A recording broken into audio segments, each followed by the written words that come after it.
What do you got there? I've got rare conduction. I get to place 3 markers on yours, and 3 markers on mine. And then I have Carnage for 3 units. So basically I have to destroy all of your guys. That's pretty much what it is. Yeah. Okay. Well, you have to destroy my guys? Screw you, man. Why do you do that? I have Carnage. It's very challenging. Okay. I had it last time, but it was with the speed circuit. I don't like it at all. You don't like the speed circuit, guys? They don't have anything to redirect with or defend with. I have... They just heal themselves. That's all they do. Okay, so my 2 are Grand Conjunction Junction. So I need to place 3 increase markers on your primary objective, which is in that. Both do the same exact game. No, but I have to place 3 on mine. And I have to place 3 on mine and 3 on yours. Okay. And then my other one is Anarchy. So I have to place sabotage tokens on 5 different objectives, friendly or not. Okay. So there we go, man. Alright, let me set this up somewhere. Okay, guys, here to take you. That's right, we're doing a battle report. Not just any battle report. This is going to be Relic Knights, and just a couple of caveats before we start this. One, this is only my 2nd game of Relic Knights, so if I do make any mistakes, I would appreciate if you put them in the comments. We'll try to sort this out. The other thing is, it's kind of a different type of game, so it's hard to film the battle report here. But let's just go ahead and try. So I had different camera angles, and maybe I've missed stuff. But we're gonna try and power through this anyways. We're gonna start off with Doctrine. This is a 35-point game. He went with Kisa and the Novitiates and the Librarian. So basically the box set plus the Relic Knight. So he's not using the Quest Ignite. So for his first activation, he is the hero, and he activates his Novitiates, and they place an infused token on his primary objective. As you see, that's in the ruins. So we actually pulled the same primary objective for our game, which is pretty unusual, at least in my experience of 2 games, because there's a lot of different scenarios. So his second objective, which I'm looking through my cards right now, can't really find it. I think it was an entropy carnage, which he has to destroy my entire force. But he was saying that if he destroyed my Relic Knight, that would also get him the victory, and I don't see that. If you guys want to correct us, let us know. Yeah. Okay, so as for me, my secondary objective was Anarchy, which states basically that I had to place several sabotage tokens, 5, on different objectives, friendly or enemy. So let me just back up and explain Relic Knights as we're going through our first turn. As you see, I activate. I'm going to try to explain the turn and kind of explain the game at the same time. It's going to be very unusual. Anyways, I start by activating my Corsairs, as you see there in frame, and I'm just kind of looking up stuff. But anyways, in Relic Knights, each player is going to have 3 objectives, and what's really cool about Relic Knights is that the objectives are actually physical objects. So they take up space, they can be shot, you can heal them, and you can also interact with them in a number of ways. So that one by the big bunker, the green bunker, is my primary objective. If you look to the right of that, the other 50 mil objective marker is my secondary. There's another secondary behind that building, but basically, yeah, those are my objectives. And what I need to do, which I'm activating my Corsairs, is they're going to, one of them is going to be in base contact, and he is going to spend an action to place an infused token. So the infused token is going to get me closer to my victory points. That one's worth 5. Now the way Relic Knights is played is basically everybody, you either agree on a set time when it stops, because there's no, it's one continuous turn basically, or a set number of points. So we're playing a 35-point game, which means that first player to 8 points will win this game. That's right, in Relic Knights, you don't actually have to kill anything to necessarily win. It's all scenario based. Anyways, going back to Corey there, he activates Kisa, which is his Relic Knight, and she moves up towards his primary objective. And sorry, that was the Librarian. The Librarian moves up to the primary objective and then places an infused token, and then has a secondary move, and he moves just towards that wall. So this battle report's gonna be a little bit slowed down as I try to maybe explain a lot of the mechanics of the game. Relic Knights is very different. So during an activation, basically your activating unit has an initial move, and on the value, that's all on the character card. Then they're allowed to do a single action, which could be an attack or interact with, objective or something like that, and then they get a secondary move. So this game moves very quick. Your guys are kind of all over the board, and especially with the deployment zone rules, being that there is no deployment zone. Basically how it works is you choose a hero and a villain that's determined randomly, and then the villain is going to place down his first primary objective, and then the hero will place their primary objective. Now they can't be within 9 inches of each other, but you basically alternate objectives, then boost markers, and then units, and everything's has to be at least 9 inches away from each other, with the exception of boost markers. So there's me activating Calico Kate. So she runs up and puts a sabotage marker on my secondary objective.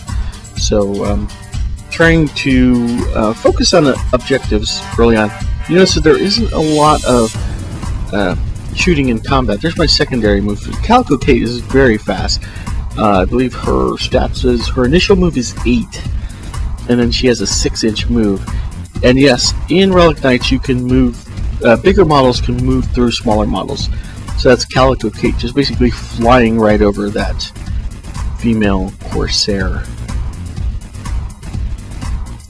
So basically that's a couple of activations. Doctrine's gotten a slight lead here because they've got 2 infused tokens on their objective marker, and I have just the sabotage token. Let's go over boost markers. If you see the smaller yellow tokens, one by the wall and one by the bunker there, those are boost markers. And what Corey decided to do is he bought armor boost markers. Now what boost markers are, they're basically power-ups that your units can kind of use during the game. And like objectives and secondary objectives, they do take up physical space and they can be shot at, and it's pretty interesting. So anyways, any of his units within 3 inches of those boost markers that he's got out there basically are +1 armor. So that's pretty cool. Anyways, Corey activates Keisha this time. Keisha, the girl on the giant cat. She puts the 3rd infused marker on his primary objective. So he is basically halfway. Yeah, he's halfway to completing his goal, his primary objective. Now he has to get to my objective and basically put 3 infused tokens, and I have to do the same. But let's go on to my turn. So here I am, and I activate the broadsword, and it's just too juicy. I should have, you know, thrown a token down or something, but yeah, I wanted to shoot. So broadsides are interesting. They have a rule called line, and basically what that means is you declare a target, and in Relic Knights, basically there's unlimited range on everything. Yeah, so it's very range is very deadly. That's why you're supposed to play with a lot of terrain, and you can see I tried to put as much terrain as possible down. So I declare Kisa as my target. But guess what? There's a little Noviate in the way, and also his boost marker. So they're all going to be hit by that single attack. And that's pretty deadly. So all I have to do is pay for the attack. And I forgot what it cost me. Something like 2 chaos on my Esper. So the boost marker took damage. The Noviate died, and as Keisha, I think, was able to block, or maybe she, no, I think at this point he was like, yeah, I'll take the damage. It wasn't much with the armor and everything, but it was enough to take out a Noviate. So first blood goes to the Corsairs. Yeah. Yeah. Okay, so now that we got a lot of the mechanics out of the way, I'm going to go ahead and speed up the footage. That way you don't have to watch an hour-long video on this battle report. I mean, it basically just us playing around with Relic Knight and a couple of box sets. In case I forgot to mention, my side of the field, I'm playing the Corsairs. I am rocking that broadside that you see in the center frame there. A squad of 5 Corsairs and you know, Calico Kate and Scully, her Cypher. So what I forgot to mention on Calico Kate's turn is that Scully forfeited his turn, refocused, and stored a Cypher. So there we go. Corey is moving his Noviates, and they are going to use a psychic attack against the cannon, and basically he just has to pay for the attack, which sucks because the cannon had no way of defending.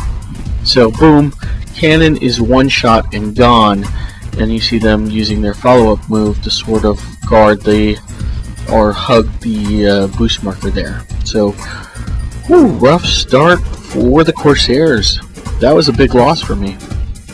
Okay, so moving on, just a couple of other additional notes. In Relic Knights, you don't have to activate all the units. There's this thing called the ready slots. You can move them around.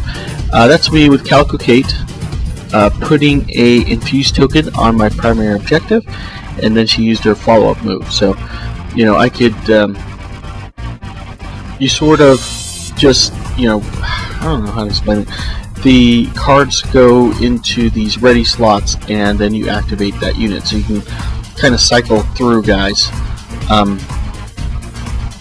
And you know, if you have, I think at 35 points you play with two ready slots. So I only have 2 units left. So basically, I'm activating both units every turn. Anyways, the librarian went and just basically moved, then passed, then moved again. Corsairs are gone. They take a shot, I believe. Yep, they're gonna shoot again. That's me paying for the Esper, and they took out yet another Noviate, and we're moving towards the his secondary objective, because I gotta get a sabotage token out there. My objective's a little bit tough, and you can see Corey moving his Noviate up and placing an infused token on my primary objective. So Corey is gunning for that primary objective. He's doing a very good job.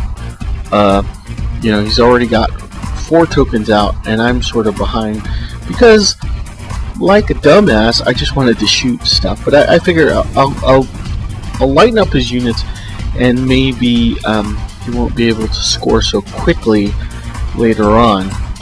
We'll see how that strategy goes. So let's move on to, I think, I use Calico Fate.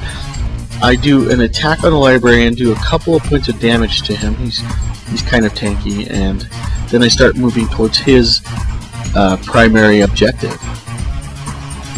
So, as you can see, Calico Kate needs to sort of pick up the pace there, and I guess my initial plan was to have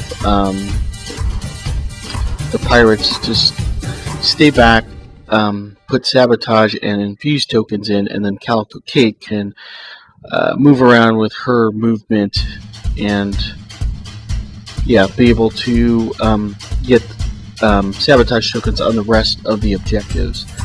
Anywho, you're looking at Relic Knights Battle. Kisa versus Calico Kate. Fight! Anyways, this attack, oh god, this one hurt me. I think Corey was able to not only, I wasn't able to get my guard off, and I think Corey pressed his attack, so he went all in. He did something like 7 points of damage. It was pretty massive, and you know, hurt Calico pretty bad there. But thankfully, you know, Calico Kate does have a way to heal, and if I can get some stored Esper to her, she's going to be pretty hard to take down for the rest of the game. So yeah, I need Calico Kate basically to hit that primary objective and start putting infused tokens, and hopefully, you know, the pirates can take out that librarian and just sort of you know, take away Corey's activations. That's the plan. I'm not saying that's what's necessarily going to happen, but you see me activating the pirates, and they put a sabotage token on Corey's secondary objective, so they're doing what they can. Interesting thing about units, though, let me just back up and put a little commentary on here. Although I have multiple pirates, units can only do one action, so it's not like you can place an objective and shoot. I have to choose, so it's very difficult. I thought units would be sort of overpowered, kind of like how they are in War Machine, but in this game they found a way to really balance them out by only giving them one action. So I can't just like fire every guy. They just kind of fire one shot.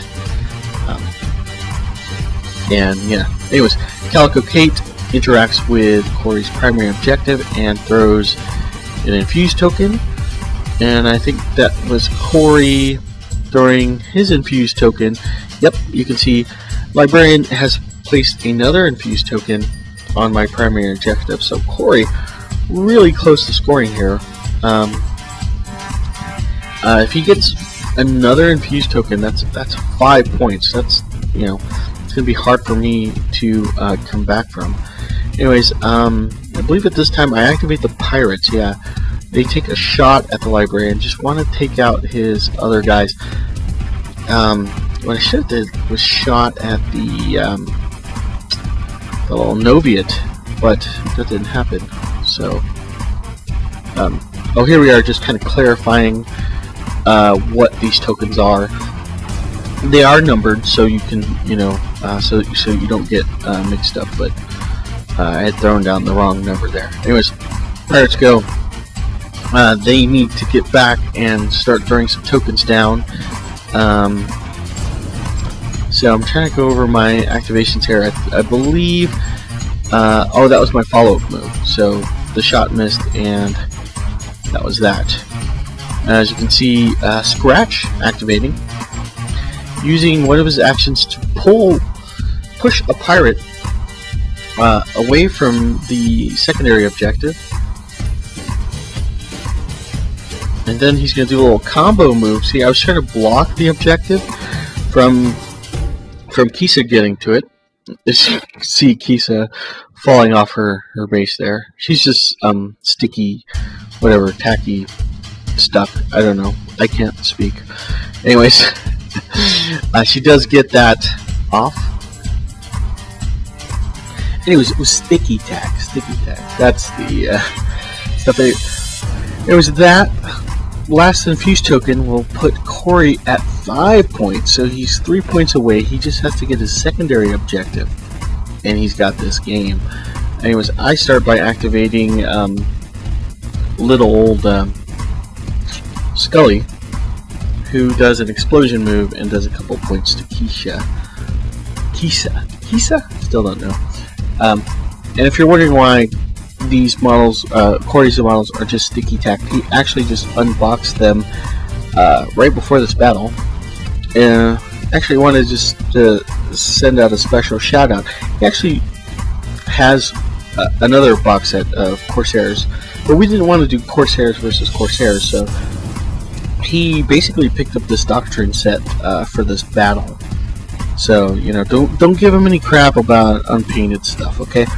Because basically he just unboxed that right then and there. So he's a solid guy. I know him. So I know he paints and builds terrain. He does a lot of stuff. But we're really looking forward to this game. So you can see Keisha still trying to stay on that base with that sticky tack. Anyway, she activates, goes through a bunch of models, and I think he's declaring an attack, yes, and takes out a Corsair. So now Corey getting a little combat aggressive now that his other mission is to take out basically my entire cadre. And then I go with the pirates. And the pirates are looking to... I think they shoot the librarian again at this point. I just want to take out one of his, units so they stop freaking scoring. I've got Calico Kate basically on his secondary objective. Oh, here comes the librarian. He's going to try and block. The idea there is that smaller units can't move through larger units. So it's a pretty decent tactical maneuver by Corey. And then I send out Scully, who's just kind of transferring some Esper to Kate, because she is going to get, she's going to be targeted a lot coming up as we switch angles. There we go. Hope that looks a little bit better. This is the first time I'm actually watching this footage, so yeah, there you go. So you can see Keisha kind of hunting down Calico Kate. So at this point, I have 2 infused tokens on that thing, looking for my third. He moves the last of the Noviates and takes another shot at Calico Kate, who couldn't block, so she got tagged again, and I believe she was about half health. Here we are with the Corsairs activating, and now there's one of them is going to try a hand-to-hand combat strike on the big guy, and I do a couple points of damage. You know what I should have done, though? There's my follow-up move. I should have taken out that Noviate. I really should have. I had range. I mean, you have unlimited range in this game, so I should have taken her out. Oh well. That's why I like watching these battle reports, because you can see mistakes done. And this game is very tactical.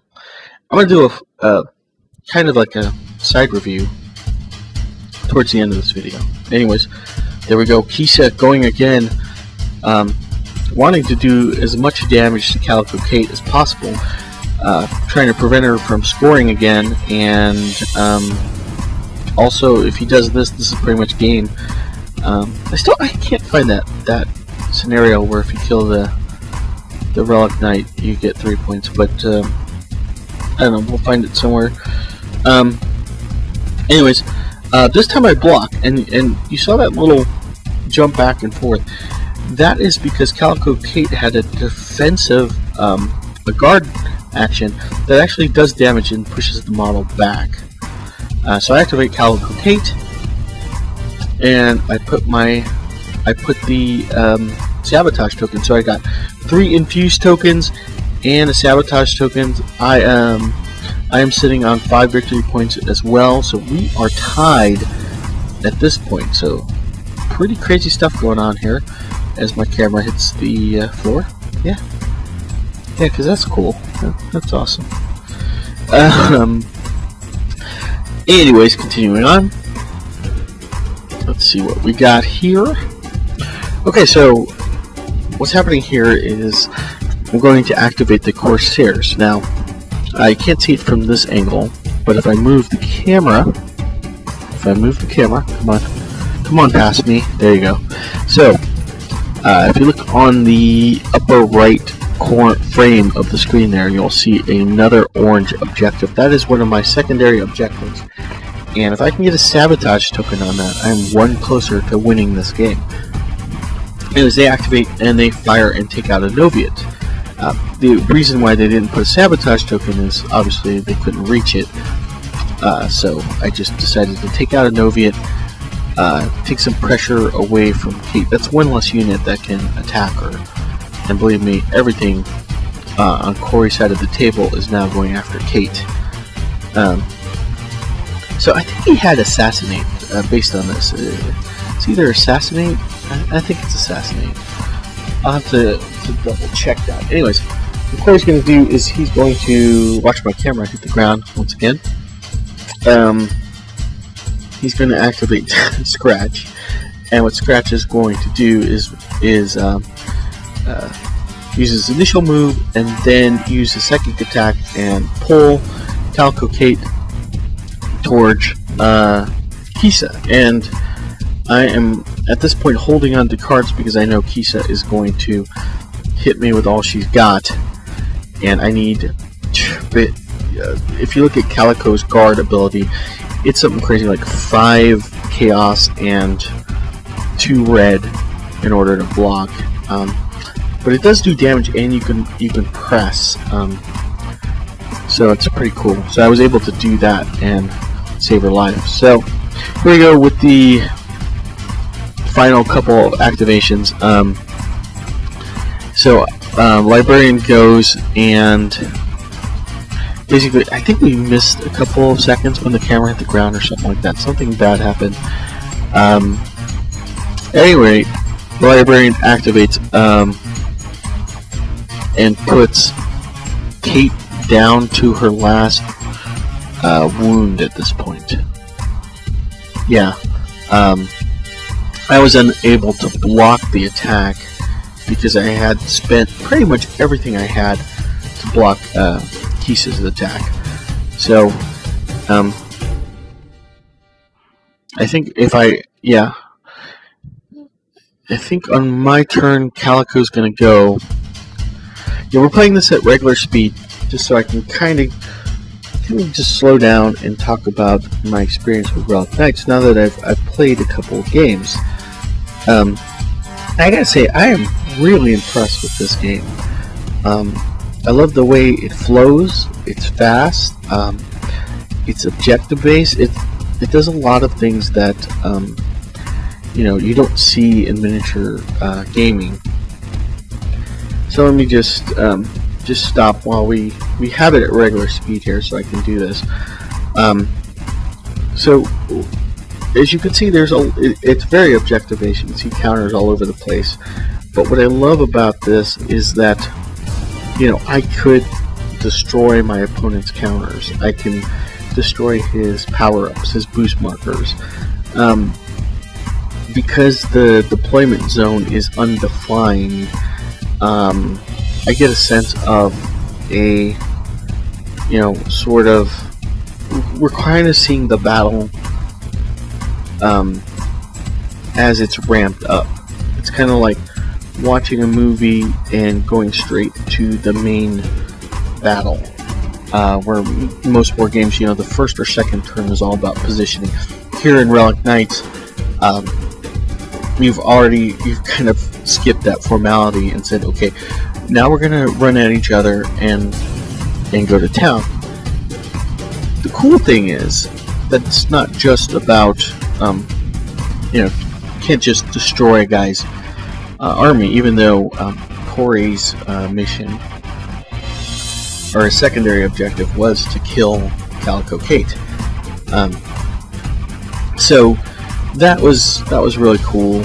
I really enjoyed this game, and sorry for the rambling. And also, if, like I said, if you see anything wrong, anything we missed, please point it out. I appreciate that. Actually, I think this is where the librarian does take out Calico Kate with this attack. I thought I was able to reach that objective. I didn't. I'm actually remembering it incorrectly, and there she goes. She's out of the game. And yeah, guys, I hope you enjoyed this battle report despite all the randomness. And maybe I'll do a full review, you know, full cognitive review of Relic Knights. Just not here. But there you go. Anyways, I'll see you guys on the next one.